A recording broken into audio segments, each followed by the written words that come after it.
All right, welcome to Breaking Balls, episode 61. Bob, whether it be NASCAR or IndyCar, yellow flags seem to rule the weekend. And move on over, Anheuser, because there's a new dominant Busch in St. Louis. That is right, Ad. Kyle Busch for his third win of the season, held off a couple of restarts. Big start to the year for that team, and his brakes held up. Can't seem to say that about it. Feels like half the field, but we'll break that down. Plus, Corey Lajoie and Carson Hocevar's ride swaps this weekend.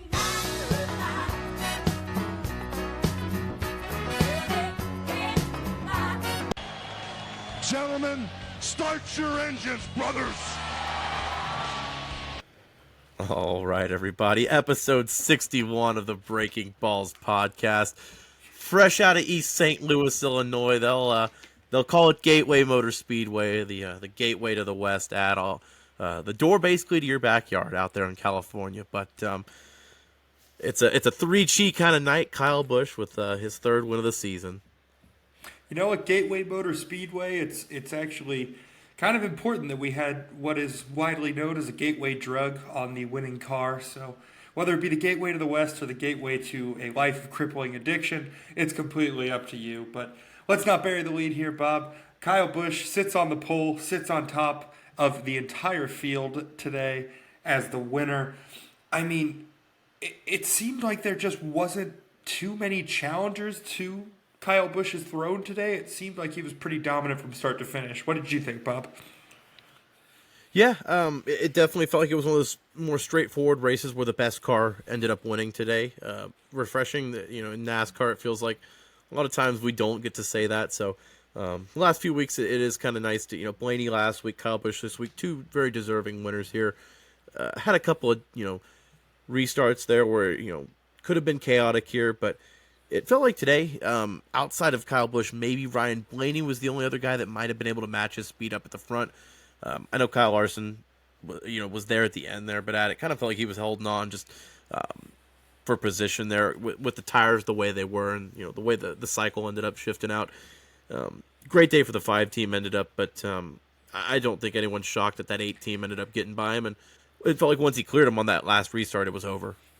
Yeah, I agree. It was certainly a race of pitch strategy. One of the few times this year where it was very clear the decisions that were being made on pit road were very much affecting the race. I mean, you saw Kyle Larson get into the track position that he was by taking 2 stops on a stop where everyone else took 4, I think, with about 60 left. And, a big testament to Kyle Larson as a race car driver to be able to hold on to the car for that long. I mean, especially on 2 tires, but at the end of the day, once it kind of started getting to those, the 4 or 5 restarts we had there at the end of the race, you just knew he didn't necessarily have the stuff to win the race. Obviously, you kind of feel for Denny Hamlin because I think with a little bit of better track position, there may have been a chance, but like you said, I think Blaney was really the only true contender all day long, and at the end of the race, I mean, Kyle Busch just blew him out of the water. All credit to that 8 team. They were just sick fast today. No, strong team today. Strong performance from the 8 team. It feels like when that team unloads and they've got the right setup, they are really, really tough to beat. And when they don't come away with the right setup out of Charlotte, it's a long day for that 8 team. So everything was clicking. It was clear once he got pole there, Ad. But I'll say this, Bob. Just the way that Kyle Busch, in the matter of a year, has completely changed his persona in the sport. I mean, he's gone from a total heel to, you almost want to see the guy win the race because his family's always at the track. He really seems to have turned the corner after all the controversy and stuff that followed him last year with where he was going to drive. As soon as he got into this seat, it seems like he's settled in very nicely, kind of wearing the position like a glove, and it seems like it's working out for all parties involved. It seems like that fit has just kind of kept the momentum going from Tyler Reddick last year, where that team was, like you said, they were mad fast last year. They had a lot of speed. It was just, could they finish races with Tyler Reddick? It wasn't the speed part for the 8 team. It was just finishing those races, and you're starting to see. I mean, he's already at 3 wins this year. Having Randall Burnett stay on that team, being the crew chief. I mean, he's one of the better crew chiefs in the NASCAR garage. So having him lead that team is also huge. The biggest thing is he doesn't have to worry about where he's driving next year. He doesn't have to worry about any of that. That noise is blocked out. he's a driver. He's a driver first more than anything. And, when you have that outside noise, I think it was clear last year that, he needed a fresh start. He needed something new. And, the last 2 or 3 years at Joe Gibbs were even evident. The performance was starting to downtick. The wins weren't there. And already this year, 3 wins. I mean, the results speak for themselves. He's a playoff favorite, a championship 4 favorite for a reason. And, it just goes to show that even on a shorter flat track like Gateway, Kyle Busch is a threat. Yep, he's always going to be a threat at a track. I think anywhere where the driver really has, really matters or has that, you have a distinct advantage given the driver. You obviously have to look for the Kyles, Kyle Busch, Kyle Larson, and those two, were a big part of this race, and I don't think that surprises anybody. Bob, you mentioned that, Tyler Reddick in the 8 car last year didn't have a ton of success finishing races, and sadly that kind of followed him today, but wasn't necessarily a unique issue to him. We talked more about brake rotors today than we ever have in the history. My short history as a NASCAR fan, I mean, they were just blowing up left and right. I mean, it felt like I was watching a budget brakes commercial. It felt like every 50 laps, somebody's brake rotors would go. I know we were kind of talking, Adam, just to kind of write it down here, just to keep track. Just for my tally and for everyone at home here, I've got Carson Hocevar, Noah Gragson, Tyler Reddick, and Bubba Wallace all basically their brake rotors. It looked like it was the right front would just basically explode going into a turn, into a corner, and I mean, hasta la vista, that was kind of it for those 4 cars today. It was essentially if Fox at any point of the broadcast said something positive about you being like good for the future of the sport, there was something that went wrong with your brake rotor today. Because whether it was Carson Hocevar, Tyler Reddick, Noah Gragson, anybody who got any sort of positive publicity from Fox, their brake rotors went out almost instantly. Obviously, luckily for Carson Hocevar and Tyler Reddick, they were kind of able to keep it on the wall. But, man, that hit that Noah Gragson took was ugly. I mean, I don't know where Kurt Busch was watching this race, but he certainly was wincing watching that collision. I think he said to Jamie Little in the in-car or the in-car center interview, he said something, it was a big-ass hit or something. I mean, that was a hit 10, 15, 20 years ago where we were holding our breath and making sure that driver's net comes down. So I'm glad to see he's okay. Obviously, that's a big deal. Both 2311 cars having their brakes go down. Maybe it's just coincidence, I don't know. But, the way this track rolls out where it's a longer straightaway and then heavy braking into the corners, it's kind of like the Martinsville or the New Hampshire where, later in the day you can see those brake rotors start to glow. You didn't really see that today. I'm not sure if it was the heat or just the combined way that they were just kind of hitting the brakes today. But, I mean, 4 of them exploding in very similar fashions, definitely something that we've got to watch moving forward, and especially in these shorter track packages, because we've got New Hampshire still on the calendar, like I said, and we've got a Martinsville race that kind of crucial. It's the race to get into the championship 4. So, have to note this moving forward. It definitely something to keep an eye on. I mean, I guess the thing that shocked me the most, to be honest, was just the violence of the explosions. I mean, you just don't often, obviously you kind of expect that when a tire goes down or something, but just to see something like that was very jarring. Obviously, really glad to see that everybody kind of turned out okay from that whole thing. But, Bob, we mentioned his name, and kind of the more interesting story that came out this week from NASCAR was Corey Lajoie was going to get his chance. The biggest, what I consider to be one of the biggest what-ifs in NASCAR. What if Corey Lajoie was in better equipment? And he gets the chance today with the 9. Carson Hocevar steps into what was Corey Lajoie's car. We do the old Cupid shuffle right into it. But, Bob, I don't know about you, but if you're a Corey Lajoie fan, you've got to be disappointed, right? Well, listen. We'll do good cop, bad cop here, Ad, because I know you're ready to pile on Corey. I know you're ready to stack those pennies about 6 feet deep into the ground here. So listen, I'll go ahead and handle the Carson Hocevar thing here first because, first of all, the ironic part is that Carson Hocevar is getting his Cup debut because a driver was too aggressive and wrecked another vehicle on the track. If you've noticed Carson Hocevar's, short history in the Truck Series, talented young man, 1 truck win and a lot of baggage with it. He's not shy about throwing the bumper on people. If he doesn't like you, he'll tell you on the track. But that being said, very marketable. I think he's, got a lot of talent. Like I said, just young. To come in today, and run basically top 20 the entire first stage and a half. I mean, that Spire car, we even talked about it a couple weeks ago where they're in a decent spot in the playoffs just running, that top 20, 25 speed. But, a guy in his Cup debut at a track that you're shifting 10, 12 times on a lap came in and looked like he belonged. I mean, didn't look like he was overwhelmed at the moment. We've seen a lot of guys come in their debut ad and they've run 30th. They've struggled. They've wrecked in the first stage. It's a shame that we kind of were robbed to see how he finished the day, but I think more than anything, Carson Hocevar is the big winner today as far as outside of victory lane with Kyle Busch. Carson Hocevar today came away just looking great. Yeah, and it was way better than I think anybody really could have expected. I, for one, thought he was going to be a little bit in over his head. Just obviously, it's one of those things. There's a big difference between the Truck Series every week and then immediately going into Cup. And of course, last week he got the chance to run the Xfinity car.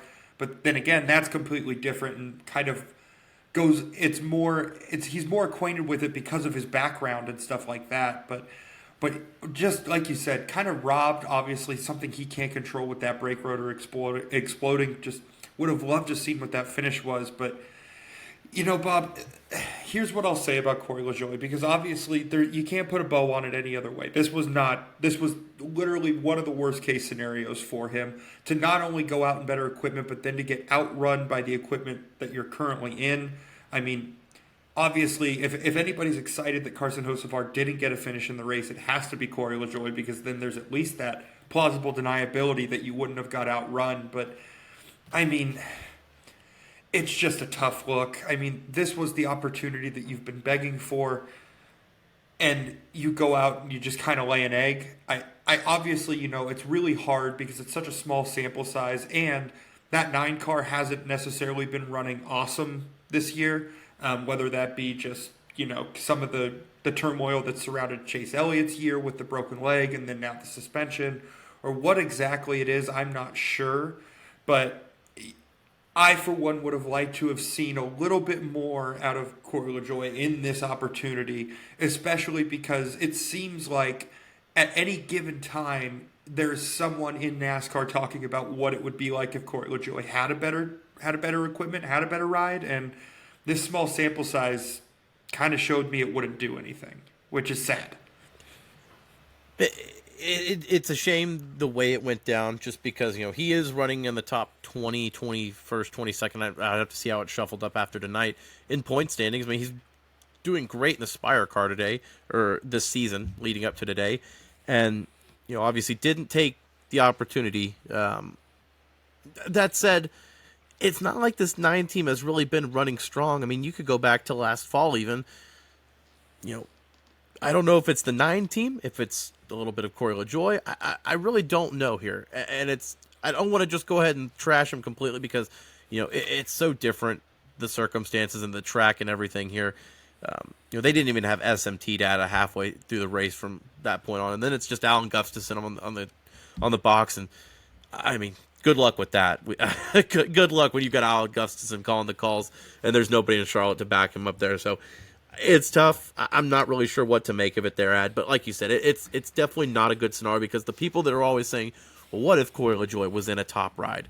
We got to see it today. And, different tracks, obviously. But Josh Berry in his, brief stint in that 48 car and even in the 9 looked like he belonged at least somewhat. Even a second place finish back at, I think it was Dover, I want to say. But regardless, just not a great look back here for Corey Lajoie in his debut with a major team. Yeah, I think, part of this, it's hard to deal with or hard to kind of digest because this was not Chevy's best day at the track. I mean, let's call it what it is. Obviously, they have the winner in Kyle Busch who was dominant all day, but in large part, this race was dominated by Fords and Toyotas. I mean, it looked like that was going to be, we were definitely going to get a winner from anybody but Chevy today. And, lo and behold, obviously, the restarts shake out as it is, and Kyle Busch is at victory lane. But, I mean, there was a lot of very good performers today, Bob. I mean, just to think about it, we kind of have mentioned it a little bit, but Kaulig Racing was a team that I thought really stepped up, really had a good day. Yeah. As far as the Chevy wise, yeah, it wasn't, no bones about it. This is not one of Hendrick's more stronger tracks. You didn't think they were going to come in here and light it up here. Kyle Larson even, it wasn't off pure speed. They finished there. But, to see a team like Kaulig, I think it was 14th and 16th between Allmendinger and Haley themselves. That just goes to show that they, showed up today and had a little bit more of a step because, to be honest with you, Ad, I know, like you said, the Chevy was the one in the victory lane, which, kind of seems like rinse repeat this year. But Ford and Toyota did have speed today, especially in the top 10. Especially Penske, credit to them. I mean, whether it was Joey Logano, who ran around top 5 to top 7 all day. Obviously, Ryan Blaney was probably the second best car on the track. And then Austin Cindric, who, we have had, minced no words about his sophomore slump here. Had a decent-ish run, had a little calamity we'll talk about here in a little bit. But a 13th place finish is something that 2 team needed just because they need to get, on the right direction. And then even on the Toyota side, Ad, 2311 had a brief moment where they had both their guys in the top, 10 to 15 before their troubles. But Truex to Hamlin, pretty strong day. Yeah, 100%. I mean, Bubba Wallace I think this is the first time he's finished outside of the top 5, I think, in the past 4 weeks. So, just an unfortunate ending to the streak there with the rotor issue. But another Ford team that kind of had a really sneaky good day was Front Row Motorsports. I mean, the broadcast was dogging Michael McDowell for constantly taking two tires every stop. But at the end of the day, when it counted towards the end, he made it work. And he found a way to be very comfortable in that car for a top 10 finish. And Michael McDowell spun in the first stage. People forget that. He did the same thing where he took 2 tires early, got spun out there. The crew chief said he got Chastain there, but, I think it was just Ross hitting the rumble strips and, nowhere to go. But, Michael McDowell turned it around there, Ad, and I think Todd Gilliland even ended up there. I believe, what did he finish there? I think 14th or 15th there. So, yeah, 5th there. Like you 14th, yeah. Strong day for Front Row. Yeah, I'll say this too. I mean, we often talk about his teammate, but another guy who had a very good day was Daniel Suarez. Obviously, we're getting close to Sonoma, so his name's going to come up more and more given the fact that he won there last year. But talk about a guy who, in the back of the pack today was where all the interesting racing was going on, and it seemed like Daniel Suarez was consistently positioning himself in such a way that he was able to benefit from some of the risks that some of the guys were having to take back there in order to get position. Well, you looked up at one point about halfway through the race, and there was a pit cycle that came out, and Suarez ended up being in the top 5 there. And you looked up and you said, wait, whoa, he hadn't really been up here. He hadn't been a factor all day. And it wasn't like he was going to challenge that top 4-ish, the Blaneys, the Hamlins, and the Kyle Busches. He didn't have the speed to compete with them, but, he was hanging around the Joe Logano's, and it seemed like those guys were battling there about the 6th and 7th position. So Daniel Suarez, who has had a rough, 4 to 5 weeks after a pretty good start to the season, the first month or two, really needs to get some of these runs going, especially going into next week where he won at Sonoma last year. Nice to see that 99 team kind of get a little bit of mojo back because, Ad, the Trackhouse Garage, I don't know what's going on. I mean, Ross Chastain today, 22nd. This is, I think, the 3rd or 4th race in a row. Going back to the, Darlington incident with Kyle Larson, you had Justin Marks come out and say, we're talking to Ross. Is this just a run of bad form? It should be kind of be concerned because I believe Ross jumped down to, I think, 7th or 8th now in the regular season championship. He was leading for about 6 to 8 weeks, up until the last month. Yeah, it feels very weird. It kind of feels like we're trying to put a little bit of a saddle on a wild horse here, which I think ultimately they may regret. I mean, I would rather have to, have the conversation and try and rein Ross in every now and again and let him cross the line and kind of have the conversation after, as opposed to making him nervous to cross it. Because let's face facts, Ross Chastain is at his best behind the wheel of a race car. When he's pushing the issue, he's being very aggressive. He's making people make decisions on the fly. And it feels like he is not able to do that right now.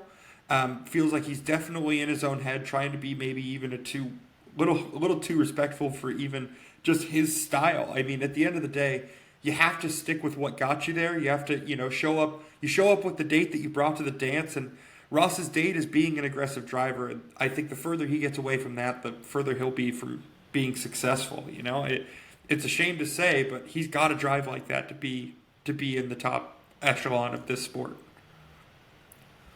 No, 100%. I mean, it's to the point now where we're 13 months removed from his last win. Obviously, he's had speed. It's not the speed part. It's just finishing these races. And the last few weeks, I think it's just kind of a run of luck, maybe. But you've seen that with drivers before, where they get a run of luck and then you'll blink and all of a sudden they're near the cut line for the playoffs. So the more people start to win here in the next couple weeks, that room for error is going to be razor thin here. So that one team's going to have to turn things around soon. Yep. Well, Bob, we talked about the best of Ford, but we also need to talk about the worst of Ford, because Brad Keselowski had a very tough day on the racetrack. Multiple laps down, just couldn't seem to get anything going. I mean, he made Ryan Blaney's day easier because he gave him an easy pit exit. But other than that, I mean, I read on Twitter where people were saying at the racetrack, you could hear Keselowski's engine in the first and second stage coming around, and it was almost sounded like it was sputtering, or it was just for whatever reason that 6 car was not it today. And we've talked about consistency in the last few drivers we've discussed. They've been on the good side. RFK has. They've put themselves in a great position, and Chris Buescher finished 12th today. It wasn't like it was the team's performance. I think there's, for whatever reason, the engine just kind of gave out on him today. I'm thinking it's just more bad luck than anything, because I think Buescher's performance indicates that RFK is still trending in the right direction. Yeah, it was just kind of random to see, because like you said, we've just become accustomed to week by week them kind of taking that snail's pace approach and just slowly but surely making their way up the leaderboard. So to kind of look at, whenever you look at the top 20 on the side of the screen as you're watching on TV, you kind of expect to see Brad's name. And such, when you don't, and you see he's a couple laps down, it was pretty shocking. But other than that, I know the big surprise for me this week was, I don't know why it constantly surprises me, but man, can Chase Briscoe get any unluck here at this point? I mean, probably the only guy who had finished the race more laps down than Brad Keselowski. I mean, between he ran into, I believe, Noah Gragson's brake rotor that, put a hole in the radiator. And then you've got his points penalty that was announced at the beginning of the week there, where I believe it's $250,000. It's like 125 points. I mean, it put him down in the 30s, I believe, in the playoff position. I mean, it basically crippled the season to where they have to win. I think they were in that point anyway for the 14 team. So this doesn't really change much. But, I mean, when it rains, it pours. And that SHR camp, outside of Kevin Harvick, really struggled today. I really expected Ryan Preece to have a better day with his background being modifieds and short track flat racing.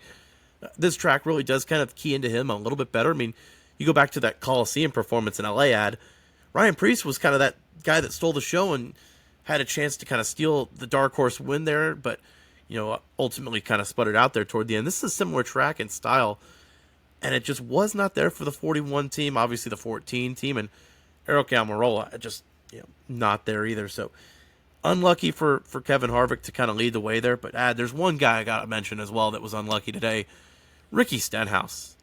That 47 team was running top 10 almost all day for back-to-back weeks now with the Coke 600. And they are not a one-off team as far as the playoffs are concerned, as far as the Daytona fluke win. They've got good, legitimate speed. And then Hendrick kind of goes into Austin Dillon life in the fast lane. They take each other out, and basically Ricky Stenhouse broke the turn one safer barrier. But rough day for the 47 team. The finish was not indicative of how they ran. No, 100%. And I think that that kind of transitioned pretty well to the guy who I was going to talk about next, and that's Christopher Bell. I mean, talk about a guy who had spun, constantly was going to the back of the field, seemed like he was kind of on an elevator all day, ends up finishing 11th in this race, which, I mean, all credit to them for just kind of hanging in. But real quick, Bob, just to read the top 10, just so everybody's got it. 10th, Kevin Harvick, and we're going to go, obviously, in ascending order. So Kevin Harvick, Michael McDowell, William Byron, Daniel Suarez, Ryan Blaney, Martin Truex Jr., Kyle Larson, Kevin Larson, lol, Joey Logano, Denny Hamlin, and Kyle Busch.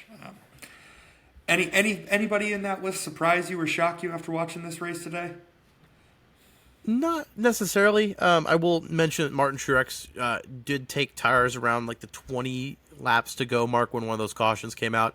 Battled his way back up into the field. Bubba Wallace was kind of right behind him before his brakes gave out, but Truex was slowly kind of battling his way up through those restarts there. So, of course, a shout out to him. And again, Michael McDowell. I mean, say what you want about the team, but that's a run that team can be proud of, because it wasn't like they just fluked into a late restart. They held on. They held their ground for 40, 50 laps when they put themselves in position to. So credit to that 34 team. That's a way to kind of, maximize your day. Yep. Well, Bob, I think we've covered everything on the track. And, the beginning of this podcast for us, we oftentimes don't let you peek behind the curtain, but we were having a little bit of technical difficulties, and it kind of felt on brand for the day because, Bob, are we working for Fox now? I mean, there was a moment there where they come back from break, Carson Hocevar's just hit the wall. I was actually literally just telling you, Ad, and a couple other people I was texting with about the race that Carson Hocevar looks great today, and then they cut back from break, Carson Hocevar is literally going into the wall, and then it glitches out for a second, and it cuts to horse racing. I'm so lost here, and then all of a sudden, got Jamie Little, Larry Mack in the studio.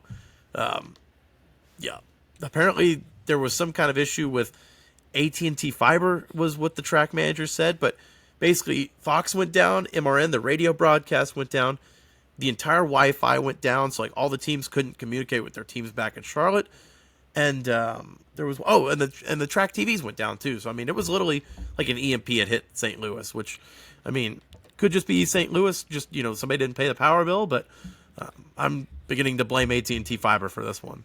Here's what I'll say, and this is what the broadcast woes kind of reminded me, was, NASCAR has a bit of a spotty history with hot mics.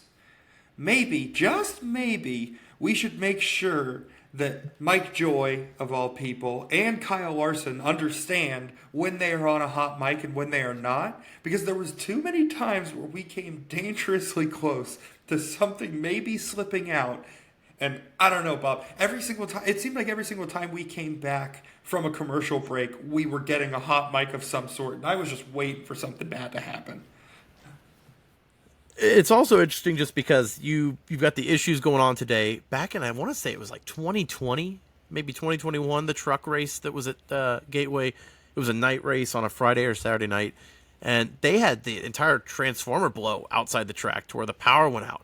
And that was a multi-hour delay there. So the other technical difficulties when we're back at Gateway, it just twice is a little bit mysterious. If it happens the third time, I'm going to be raising some suspicions here. Yeah, I'm not going to complain about the facility just yet, because I love the race that it put on. I think there was a lot of good racing, especially all the way through the field. I think it's a fun track to go to for sure. But yeah, great crowd too. Great crowd. Yeah, always a great crowd. That's the big thing. It seems like with the amount of people that are showing up to the racetrack, we should be able to pump a little bit more money into the facilities, make sure the Wi-Fi is strong enough to broadcast. But I don't know. I don't make those types of decisions. But who am I? Go ahead. No, I was going to say, I mean, they've got enough money now. This is the third straight week they've sold out at the track, I believe, if not fourth for NASCAR. So it is great to see the crowds coming back and staying. That's the biggest thing. But it seems like, motorsports in a whole, the ratings were pretty strong for all weekend last week, Ad. I mean, IndyCar, NASCAR, F1, people are watching racing again in America. It's great to see. Yeah, and I mean, today, it was, of course, due to inclement weather, because why would we schedule something like this? But talk about IndyCar being the perfect appetizer today for the race. Just the tail end to really just kind of fill the gap between that, since the first few laps of the NASCAR race and the lightning delay. It just makes you think, why aren't we doing this on a more consistent basis? And why aren't we just, if I were NASCAR and IndyCar, I would look to be putting ourselves on the same network and just doing it in order like that, because it makes a racing fan's Sunday so much better. It makes it just easier because, especially for IndyCar, and again, we're in a perfect world, Fox and NBC can get together and make this work. once NASCAR moves to NBC in a couple weeks, hopefully it's a little bit more in harmony. But there's no reason where IndyCar and NASCAR should both be going green at 2:30 Central Time. For whatever reason, Detroit is Central Time, St. Louis is Central Time, or no, Detroit's Eastern Time. So you could really move that race up even if you really wanted to.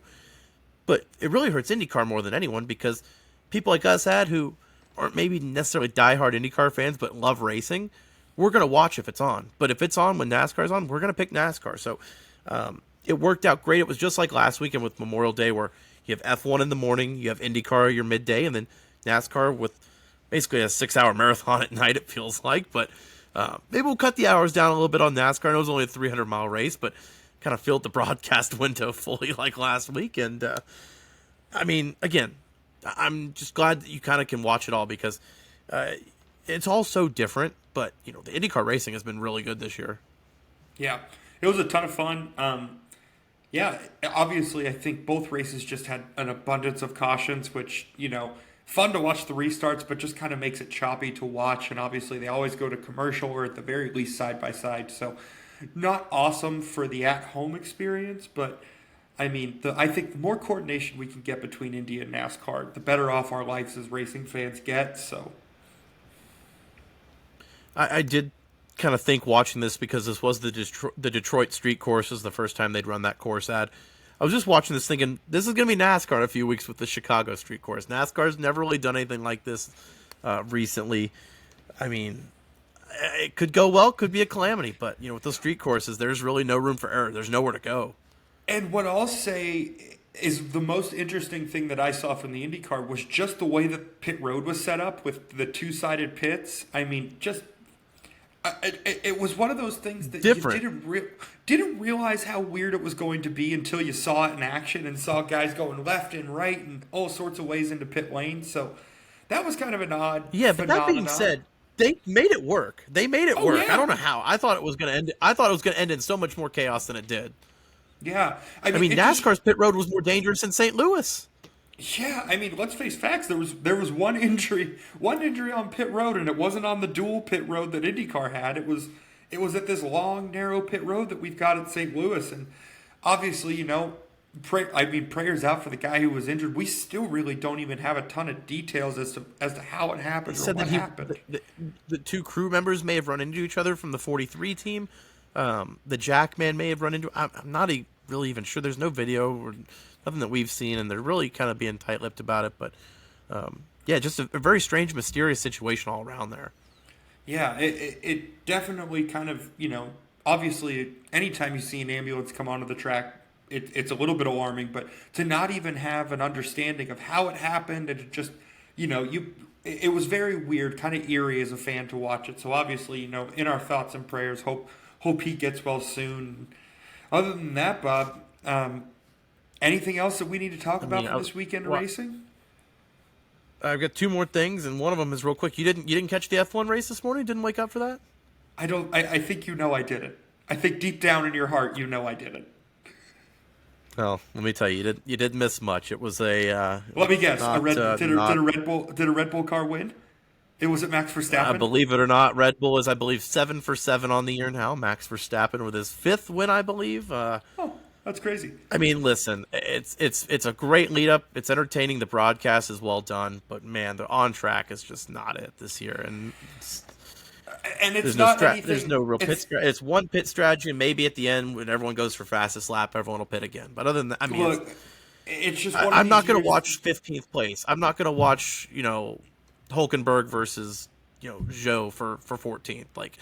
There was on track passing, but it was at the very back. There was nothing for the front. Yeah, it's one of those years in F1 where the engineers have successfully given Red Bull the title. They've just they've gone so far and above and beyond, and the technology and the advancement is in such a way that it's going to take a miracle for them to lose a race, and you got to live with it. I'm sure eventually F1 will step in and they'll make a change and kind of bring them back down to neutral a little bit. But this is just the nature of the sport. I don't follow F1 religiously, but even I know some years you're going to go out there and somebody's going to be so right in the off season this is going to happen. And it's And obviously that's the thing, though. I appreciate it's one with your team in the home base. You know, it's the smartest people that win. But that being said, it's never really in the driver's hands that much, or if it is, it's very minimal. The driver makes a minimal difference. I mean, you could put the best driver in a Williams car right now, and it wouldn't make a difference. So that's why I think I like the IndyCar and NASCAR is just, you know, the driver talent matters. You can appreciate the F1's technology and the spectacle for what it is, but, you know, I think everything does bring something different to the table there. There's a seat at the table for everyone here. I agree, and that's the thing. If you're into that more team aspect and you're into the engineering, then yeah, F1 is totally for you. But if you're just there for strict on-track product, when I tell you that there's better things out there, let me tell you, ladies and gentlemen, there are better racing. There's better racing out there on the track than F1. Oh, much better. Are you telling me Jeb Burton fighting at Portland Raceway against Chandler Smith? If Jeb Busch was fighting at Portland Raceway, that would be a lot bigger news. But Jeb Burton throwing haymakers with Chandler Smith. Did you catch that ad? Yeah. I didn't know he had it in him. I'm not gonna lie. He started tossing the pillows around a little bit. I mean, it was interesting to see. You know, things get weird up there in the Pacific Northwest. So I'd like to say I'm surprised, but I'm just going to say it's a product of the area. We'll chalk it up to that. I don't know. It feels like that beef has been squashed. Maybe we leave that one up in Portland, but yeah, weird situation. And Cole Custer with a win for Xfinity. We have to shout it out just because you know, if you've listened to our podcast, if you go way back to last season, you know that we have a love for Cole Custer. So maybe one day he'll be back in our Cup Series and we can focus on him fully. But had to throw the little shout out in there for the old 00 Haas Tooling Ford Mustang in victory lane. Yeah. At this point, I thought that, you know, they were hitting each other so hard during that Portland race. I thought the DA was going to come and start filing charges. I mean, yikes! They were bumpering everyone in that race. Nah, they're in Portland. There's no such thing as a DA or filing charges. So moving forward, we are in Sonoma next weekend, wine country. It's the last race of the year with Mike Joy, Clint Boyer, and the Fox crew. So going to be missing Larry Mack and them, but we'll be moving to NBC after next week. Road course again. We'll see if Daniel Suarez can repeat. But is there anything that we missed here this episode? Is there anything else that's itching, that's burning bright? No, I don't think so. The only thing really, you know, on fire would be the brake rotors. But yeah, man, other than that, pretty standard weekend. Another good weekend of racing. You know, death taxes Kyle Larson starting the race like shit and somehow pulling it out to get himself a finish. It just keeps happening. And yeah, man, I guess we move on. We move on. We'll be back for next week at Sonoma. As always, if you've been listening this far, you're 61 episodes into Breaking Balls. You might as well leave a like, a subscription, tell a friend, be a friend, send it to a friend. And, of course, we will be back next weekend to recap it all. But, of course, until then, my friends, we'll see you next time.